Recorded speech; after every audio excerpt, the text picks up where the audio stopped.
What do you say, everybody? With Trey, Yanity, I'm Mick Gillispie, and it's great to have you here on a Wednesday night talking Alabama football on YouTube and some other sports. We're going to talk some hoops. Alabama basketball with a big win last night. We got the USFL cranking back up, and Nick Saban doing what Nick Saban does. Our very own Andrew Bone broke on our site that, hey, there was going to be a big signing coming up, or at least a commitment coming up that would lead to a signing, and that happened yesterday, so we're going to talk all about that. But let me ask you to do me a favor while you're hanging out with us tonight. Like and subscribe. Alabama football on YouTube. Hit the thumbs up. Share. We really appreciate you guys being here to talk a little bit of Alabama athletics. I see you changed up your look, Trey. Good to have you back on.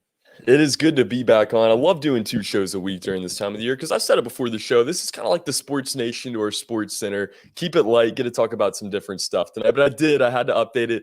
I don't see Chris Allen in here in the comment section quite yet. I don't know if he's watching tonight, but he gave me some inspiration to change it up this week. It's kind of a random assortment. I got Nolan Ryan over here, who's a little bit more popular. But after that, I got Kevin Love and Starling Marte. So kind of some random guys here. I'm going to try to get some Bama jerseys up here at some point, but I had to update it. There he is in the comments. Yeah, had to hook you up, Chris. But yeah, man, excited to be back.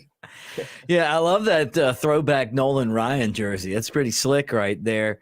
The old Astros look from back in the 70s and 80s, and really cool. And then Kevin Love, I mean, what an eclectic group back there. I know. It was random. There's a cool story behind this jersey. After LeBron decided he was going to Los Angeles, I was in Cleveland at an Academy Sports and Outdoors, and they just put all this LeBron gear on a fire sale, but they accidentally put some Kevin Love jerseys on the rack. So we went up there. They tried to turn us down, but they honored the deal. So I got this jersey for a great deal. Had to hang them up. And I like the Cavs too, so I wanted to support there. And had to hook my Pirates up, of course, front and center here as well. So yeah, it's random, but I'm going to work on it a little bit here, I think. Yeah, and look, and you can always pull them off the wall since they're not framed and wear them if you need to, support Nolan Ryan or Kevin Love or Starling Marte around campus. As we talk to you, as always, from Tuscaloosa. Good to see all you guys, including Chris Allen in the comments section, and Roll Tide, everybody. And again, thanks for being here. Like and subscribe as you hang out with us on a Wednesday night. We try to do the news and notes thing on Wednesday. Not a lot going on in the world of football, right? No, actually, there's a lot going on. And let's talk about yesterday. He's a 4-star. Some of us feel like he's going to be a 5-star on Rivals here really soon. Jaleel Hurley from Florence, Alabama, is coming to Alabama, he says. Big-time defensive back. Yeah, Alabama, so far in this 2023 class, really focusing on the secondary. Obviously, their second commit here already. And Hurley, rated as a 5-star on some sites. We still have him as a 4-star here on Rivals. But, Alabama can certainly use this kind of depth in the future at cornerback. I love what they have building here with this young core. But guys like Jaleel Hurley, and Hurley, while he's listed as a cornerback, the thing I love the most about him is he's just so athletic. He plays on both sides of the football. He was a receiver, mossing dudes on the huddle tape that we showed during our commitment video. If you guys haven't seen that, go check that out on our YouTube page as well. But this dude is just athletic. He's a basketball player too. He's really quick, great size. Here we go. We have the highlights ready to go. Our producer, Chris, killing it as always there. But Hurley, is one of these guys that I think could play right away. He's just such a monster with that physicality and the combination of his speed.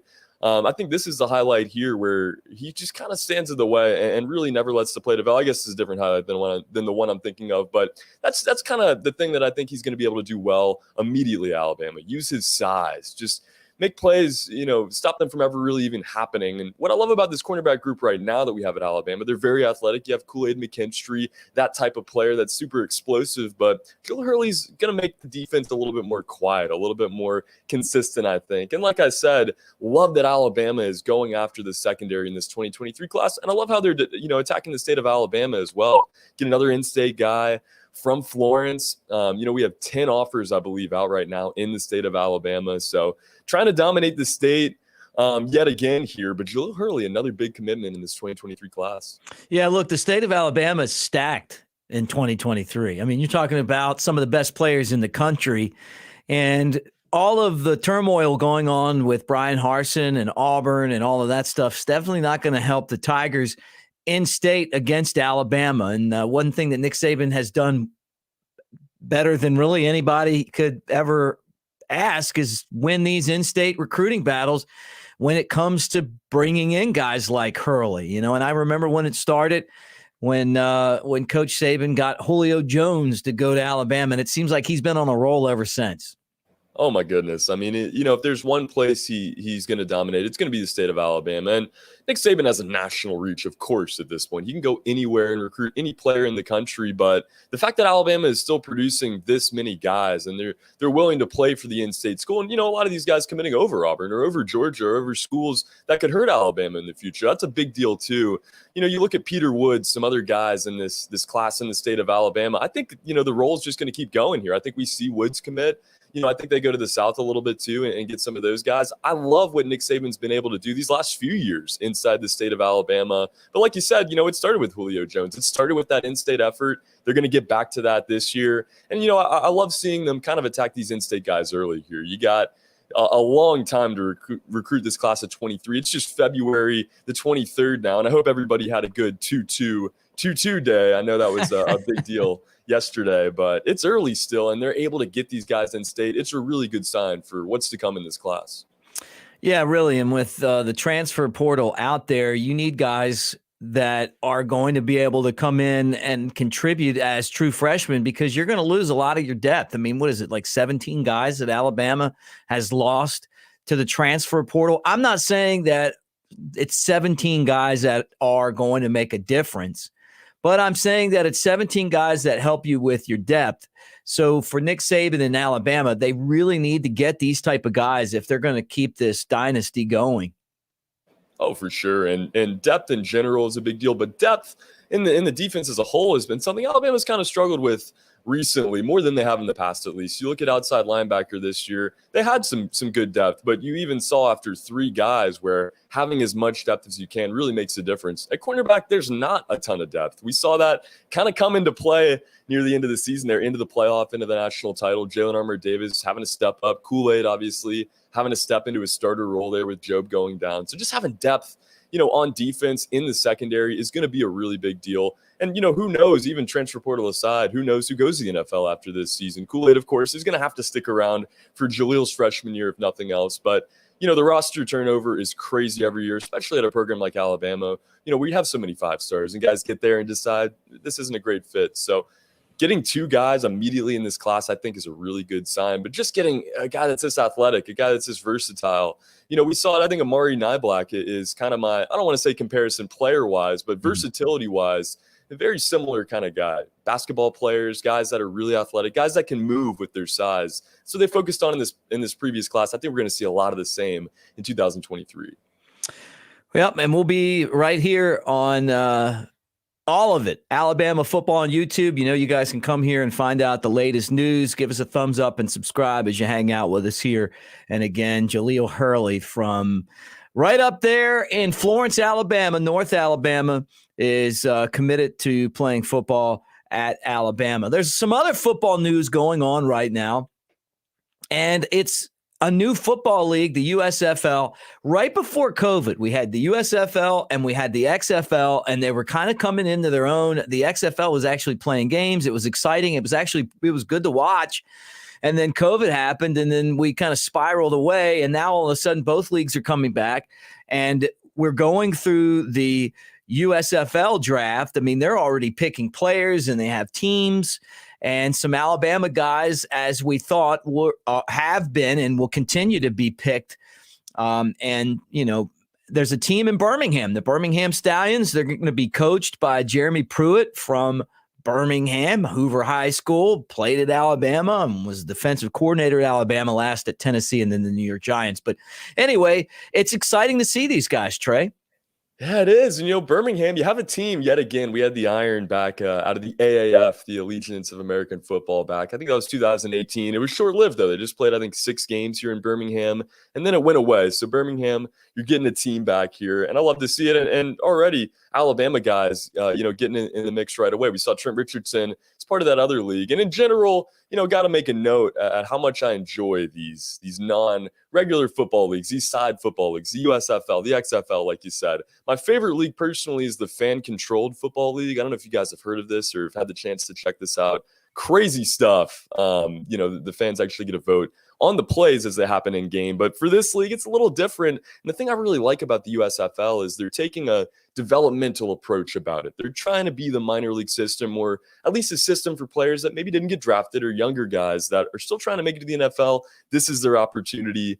Some Bama guys that maybe don't have a chance to the NFL getting involved here. Mekhi Brown, I don't know if you guys remember, kind of quite the tiff with Nick Saban on the sideline in a pretty big game a few years ago. So hopefully he can make a bounce back here with the Tampa Bay Bandits. But, overall, Birmingham having a team, I think, is a really cool deal. And I love how national this league is, too. It's not, regional like some of these other leagues we've seen. It is across the country. They're going to be going to Pittsburgh and Tampa and Dallas and all over. Birmingham, you're going to get a chance to see some more football. Spring football, I think, in general, is a cool idea. I don't know if it's ever going to catch on, nationally or with the following that any of these other leagues, at the top do. But it's fun and it's exciting that Birmingham is getting football back yet again. Yeah, the first running back taken was an Alabama guy, a lot like Ford, the running back with Cincinnati. B.J. Emmons, I don't even remember him, but in 2016, he had like 37 carries and a touchdown, and then transferred and eventually played 2 years at FAU, but he's a former Alabama guy.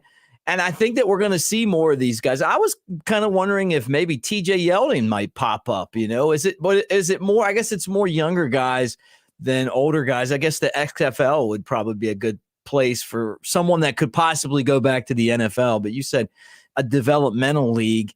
These are three guys who played at Alabama, but I don't know. I mean, like they weren't really big stars. They weren't big name players.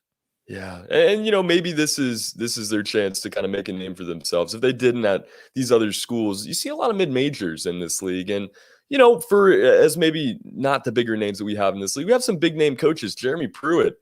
I see Chris getting in the comments here talking about it. Jeremy Pruitt is going to be the head coach in Birmingham. So, you already have a familiar face here with the Stallions. You look around the league, there are relatively big names. Jordan Ta'amu was one of the first picks in the draft. You guys may remember him from Ole Miss a few years ago as their quarterback. But, this is not going to be a league where you see former NFL veterans or former big name guys come back and just relive it for a year or two. I think this is really going to be the league where, maybe a Bradley Sive or, Mekhi Brown or BJ Emmons is able to get to the NFL after this. It's not, I don't think the success rate is going to be like a minor league baseball or something like that. I mean, it's probably one guy out of every team, every few seasons, but it's a chance for these guys, and I'm just excited to see more football, take as much football as we can get, and the USFL and the XFL, like you said, coming in this spring to provide it once again. Coming in hot. I'm excited with 8 teams. It's the way that they're doing the draft is they're doing position by position, so it's not like, you're going to take a quarterback and then I'm going to take a running back. They did quarterbacks first. And then, they're just going down the line and it's the same people own all the teams, so I'm curious to see how this goes. But I do think it's going to be a lot of fun. I love it anytime Birmingham gets these upstart teams just to see like what kind of interest they get. Right. Yeah. I mean, the Iron, I don't know if you had the chance to check them out at all. They were doing, I'm not going to say well, but they weren't doing too bad. We had the chance to they were okay. They were okay. And, it's just, it's something for the city. They have the Legion, the soccer team. You got the Barons, of course. It's another chance for city to come together, connect a little bit. And, you got a brand new stadium, too. I don't know if they're going to be playing in the new stadium. I would assume so. But, if that's the case, you got a beautiful stadium to go watch and play at. So just enjoy more football. It's not supposed to be the NFL. It's not supposed to even be at the level of college, but it is more football. It's something to carry you over into the fall, at least. Yeah, no doubt about it. He's Trey Yanity. I'm Mick Gillispie. We're talking Alabama football on YouTube. Give us a thumbs up and subscribe here on a Wednesday night. Chris Daughtry behind the scenes helping us out, and we appreciate you guys being here as well. Blowing it up in the comments section. Keep that going as well. We already talked about Jaleel Hurley committing to Alabama right now, a 4-star. Other publications have him as a 5-star. He'll eventually be a 5-star at Rivals. Talked a little bit about the USFL. We're going to continue to cover that. I mean, there's going to be more Alabama players that'll end up being in that league before it's all said and done. And with Jeremy Pruitt there as the head coach, it's a really good stepping stone job for him to try to step his way back into regular football. I don't think that he could have came back and been like Alabama's defensive coordinator, even if he wanted the job, because of the way that things ended at Tennessee. There was a lot of evidence of improper benefits that are proper now. You know, that McDonald's bag of money could have been an NIL a year later. It's weird how that works. And for him, just kind of unfortunate timing, because I honestly believe that most big-time programs probably have always been sliding cash towards players. But, you know, maybe one day he'll be back coaching defense at Alabama. You know, after what happened. I mean, look, Hugh Freeze had all those things happen at Ole Miss, and you know, and he's at Liberty now, and Right. you know, all these other teams are trying to hire him. So this is a good opportunity for a guy like Pruitt. Oh yeah, it's like Rick Pitino. You know, you're going to get another chance, and people make mistakes. But even in this case, different than a Pitino or other cases in the past, like you said, this would be legal now, and I don't think, you know, the McDonald's bag was the way to go about it. I don't think there was a way to go about it. There's no way to cheat, and now it's within the rules. So, you know, he wouldn't have to. But I think that the McDonald's bags kind of took that to a whole new level, publicity-wise. And, you know, he is getting another chance. Maybe this is a rehabilitation for him just as well.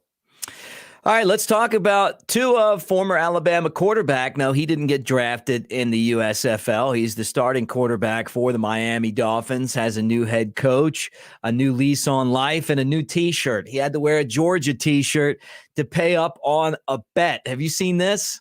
Yeah, this is an honorable thing to do if you're Tua Tagovailoa. And we have a Dogs fan in the comments section, and I see Crazy Cubes getting in here talking about the national championship. Well, hey, at least we're going to keep it on par for that conversation. And Tua Tagovailoa, of course, a man of his word. I think in this tweet, it says it took 6 weeks. You got to give him time. It was a very difficult loss to take for all Alabama fans. I know Tua was right there with you guys, you know, in suffering that loss. So 6 weeks later, he did put on the T-shirt. Now, I believe his boss, actually, one of his bosses, one of the team owners, put him up to this during the game. I'm sure there's a Georgia connection there, of course. But, yeah, Tua, not looking the most happy in this picture, but at least honoring his bet and throwing on this T-shirt for the national championship. That just doesn't look right. I don't think I could ever seen him in really any other jersey, but maybe not a Georgia Bulldogs one. Yeah. Yeah, he had a bet with someone at work. She had to wear the Alabama jersey first after the SEC title game. So, you know, is it – I don't know. Look, kings of the SEC or kings of college football, she who laughs last, laughs best, I guess. I don't know. Both of them had to wear the other school shirt this year because they split. But Tua paying up on his debts. And also, you know, with a new head coach – I just believe that eventually Tua is going to be a really solid quarterback. And the Miami Dolphins head coach was the the offensive coordinator with the 49ers, right? And then he comes over and takes the job. He's a really chill guy. Have you seen this dude? Yeah. This is a perfect fit. Josh McDaniel. I mean, you even saw it on the plane ride. I don't know if you saw that video on Twitter, just FaceTiming Tua and saying, hey, man, I don't know what your situation's been like in the past, but we're going to trust you. You know, we're going to give you time. We're going to have a really good relationship. And I want to have to earn your trust on the other side of that too. So I love that hire for Tua's sake, if nothing else. Really excited to see how it goes. And I mean, you know, you look at the start, not very good. I think it was 0-4 for the Dolphins. They turned it around and had a pretty solid season, closed it out with a win streak there. So, you know, I see Chris calling for Tua's job here.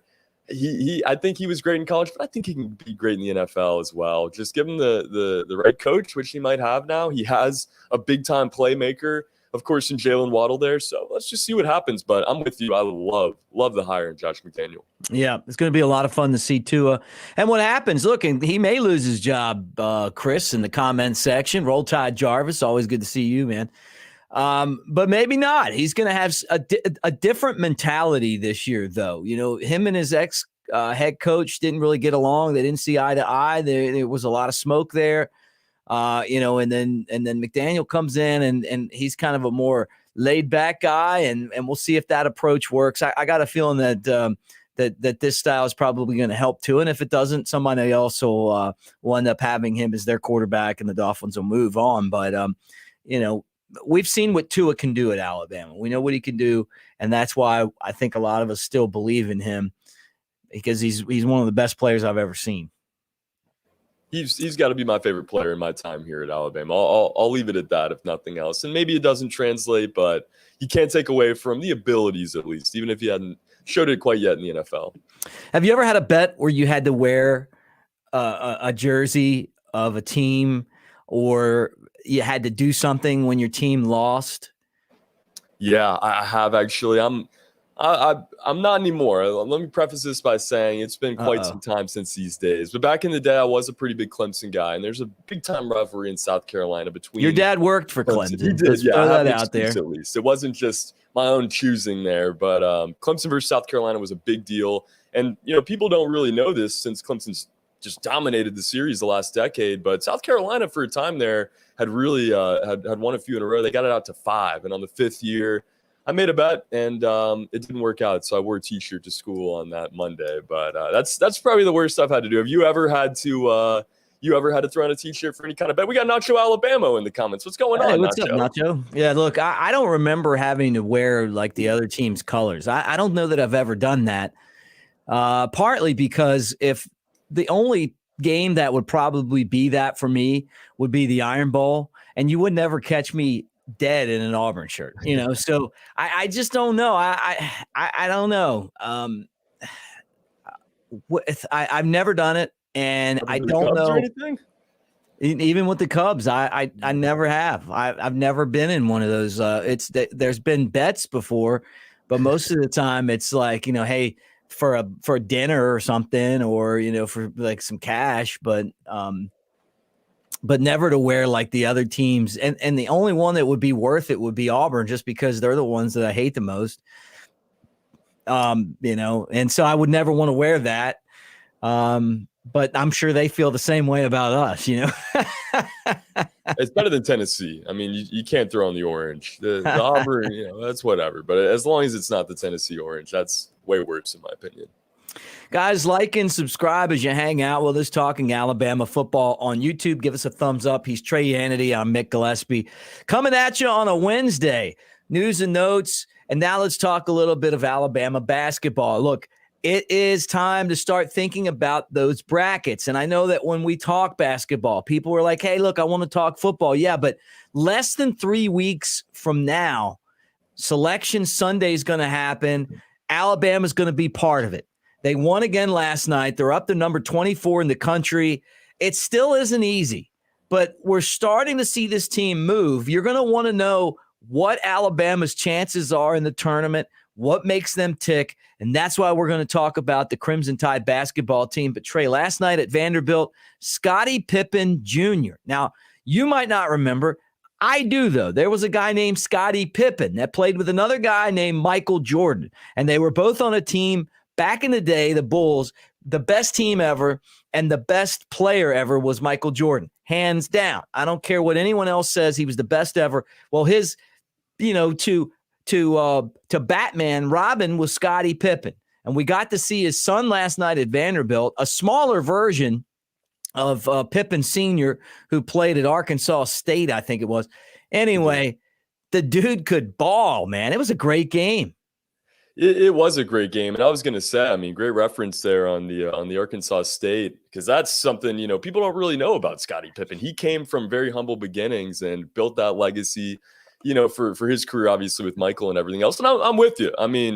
Michael Jordan's the greatest player of all time. There's no question. If you guys want to debate that in the comment section, by all means, kind of add on to what you said. I know this is a football channel. This is a football show. But guys, this is basketball season. And it's not like Alabama has a mid-tier, has a low-tier basketball team. Alabama has a top-tier team. And whether they've lost to Georgia, Missouri, or Davidson or some of these schools, they still have some of the best wins in the country, probably the best win in the country on the road, technically at a neutral site against Gonzaga. But, this team's coming. And last night was a prime example of kind of the evolution of what we've seen from Alabama basketball. I mean, early season, they weren't gritting out those wins. They weren't shooting the ball well at the free throw line. That's why they lost to a school like Davidson in non-conference. Last night, they blow a lead. They kind of keep their heads in there. This is a road game. And while it's Vanderbilt, this is still an in-conference game and one where you are playing a top scorer in the league in Scottie Pippen Jr. The fact that they were able to keep it together, really composed there when they're only up a point playing defense showed me a lot about what they're going to do in March.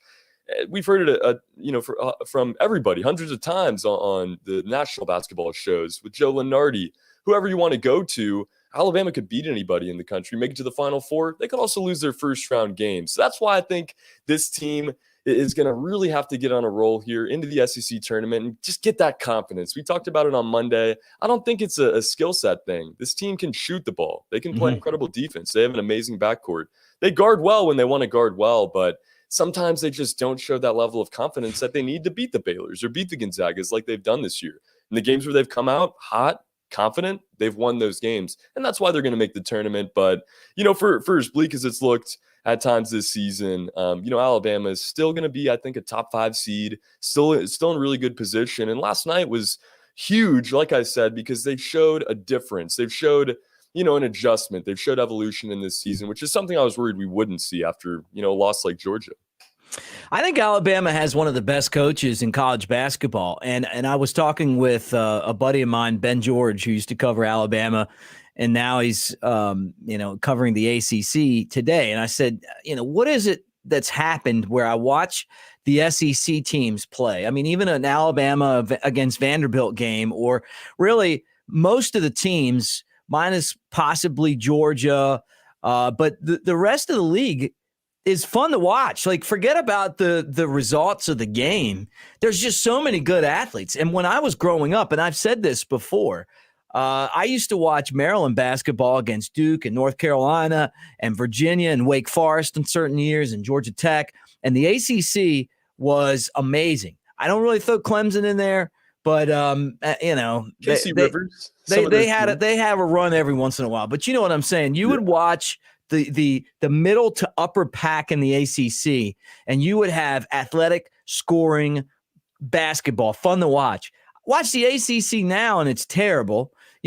Duke's no good. I mean, I know that's Krzyzewski's last year, and they're padding stats. North Carolina shouldn't even get into the tournament right now. And then flip the coin, and the SEC, from top to bottom, is a really fun conference to watch. And what he said to me was, look, it's the coaching, and you got Bruce Pearl and you got Nate Oates. And in the state of Alabama right now, you have two of the best coaches in the country. And as we move forward on this schedule right here, it's been a grind for Nate Oates and his team. He sat Quinterly to start the game. He's upset about the defensive output of Quinterly and some of the other players. And then Quinterly came off the bench like a house of fire and ended up leading Alabama to the win, played better defense. It's been a grind for this team that beat Gonzaga, that beat Houston, that beat Baylor, 3 of the 4 Final Four teams from last year.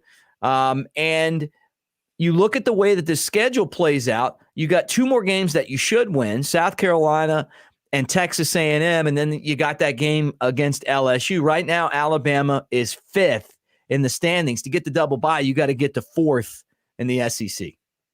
You do, but, I think ultimately for this team, it's not even about that. And like you said, Mick, the SEC top to bottom this year is an amazing conference. I wouldn't put it as the best conference, but that's just, goes to show you how great college basketball is this season. I mean, for the first time in this show's history, probably this channel's history, we jumped about 30 viewers when we started talking about basketball. It is crazy right now. It gets me excited that you guys are excited about it because it's an exciting time. You have schools like Texas Tech that are, getting these crazy wins against Texas and Baylor and bringing the energy with great coaching. You go, even to the ACC and look at certain spots. Duke has an elite team this year with Paolo Banchero and some of these guys. You go out west and you have Gonzaga, you have UCLA, Arizona all playing at a high level. Then you come to the SEC and it truly is top to bottom loaded with Auburn, Kentucky, Alabama has been dominant. Tennessee, of course. Florida's looked really good at times. I don't know what this March is about to look like, but I don't think that we're, going to know until we're playing on that Final Four Saturday and Championship Monday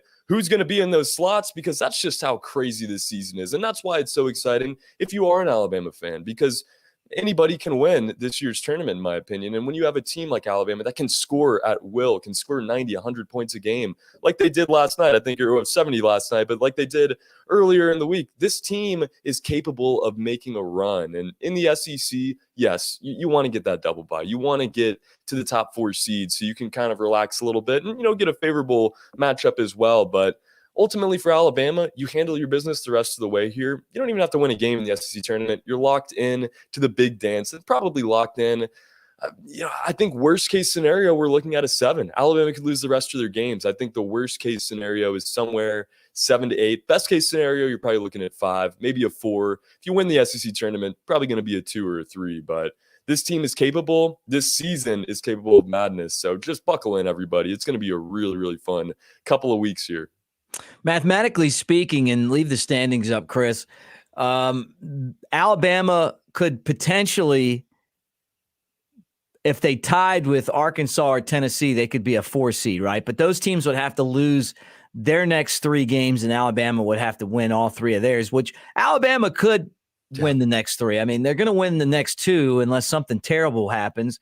And then last year they went down to LSU and blew those guys out in their own building. I'm not saying that's going to happen again, but I just think the likelihood of Arkansas and or Tennessee losing 3 straight to end the schedule, I just don't think it's going to happen. And when you look at the top of this conference right now, and this goes back to my point, this is a damn good conference. I mean, these teams protect home court better than the best teams in the country in other conferences. Auburn, tough to play. They don't lose at home. Kentucky, 16-0 at home on home court. Arkansas, we saw them beat Auburn. They're 15-1 at home. Tennessee's 14-0 on their home court, which means they got a bunch of – yeah, right. I mean, and think about it. They blasted Kentucky. You go down the line. Alabama's a good team. LSU's a good team. My question, though, Trey, is how many of these teams get into the SEC tournament? I'm going to go first, and then I'm going to let you think about it while I'm doing it, all right? I got Auburn 1. I got Kentucky 2. I got Arkansas 3, Tennessee 4, Alabama 5, LSU 6, right? Mm-hmm. I was going to say Florida 7 after the win over Auburn. But you really look at Mississippi State and South Carolina, they're squarely on the bubble as well. I could see potentially, if things fell the right way, maybe 8 SEC teams in the big dance. But I'd say definitely 7. I think that's right on the nose. I think 8 is going to be the number. And this is why when we look at the conference standings, we can't just go down the list and say, well, it's going to be 1, 2, 3, 4, 5, 6, 7. South Carolina is not going to make the tournament this year. They don't have the wins to get into the tournament. They're just not going to make it. But Mississippi State is right on the bubble. I mean, they have quality wins. They're 500 in the conference. Florida, I think, is in. Florida has big-time wins and has looked good. Like you said, they protected the home court pretty well themselves. And, you have probably the best win in the conference against Auburn there. So I think 8 is realistic. Mississippi State is the one team that worries me. If they had gone to LSU last Saturday and won that game, I think they're almost a lock at this point. But, they're right on the bubble. They might need to go win a few more, in the SEC tournament or even, run the table the rest of the regular season. But 8 is realistic, and that is just mind-boggling to think. Like you said, look to the ACC. I mean, how many are they going to get in? 2? Yeah, maybe right. 3? Duke, Louisville, Miami, Duke. I know. Trying to push North Carolina in. They have 20 wins, but they haven't played anybody. I mean, you look at the quality of teams in the SEC right now. Even including that Vanderbilt team from last night. That's a good team. Scottie Pippen Jr. is a very good player. Not just the best scorer in the SEC, but he can ball, man. I mean, I'm impressed with where the SEC is right now, basketball speaking. The only two teams I look at and don't think are very good, obviously Georgia, who did, by the way, beat Alabama, and Ole Miss. I think the rest of the league is solid, and the top of the league is as good as it gets. And I wouldn't be surprised if the SEC doesn't have two teams in the Final Four. How about me throwing that out there? Wow, that's there you go. That's a hot take of the night. I like it. And if nothing else, they're going to have 2, 3 teams, 4 teams capable of getting there. Tennessee, Kentucky, Alabama, and Auburn. I'll say it, Alabama. These 4 teams are all incredibly capable of getting to the Final Four. I'm not going to say Arkansas or LSU aren't. They don't have the backcourts, I think, that they're going to need to get all the way there. Alabama hasn't looked great in the conference, but they do have the backcourt and they do have the talent that can match up against a Baylor or Gonzaga. So it's a hot take, but I think I'm with you. I think if nothing else, you could see 2 in the Elite 8, which is huge for any conference. All right, well, Alabama will play on Saturday. That is against South Carolina, and then they'll finish up with a Wednesday game a week from today, right? It's a week from today on Wednesday, I think. I believe so, yeah.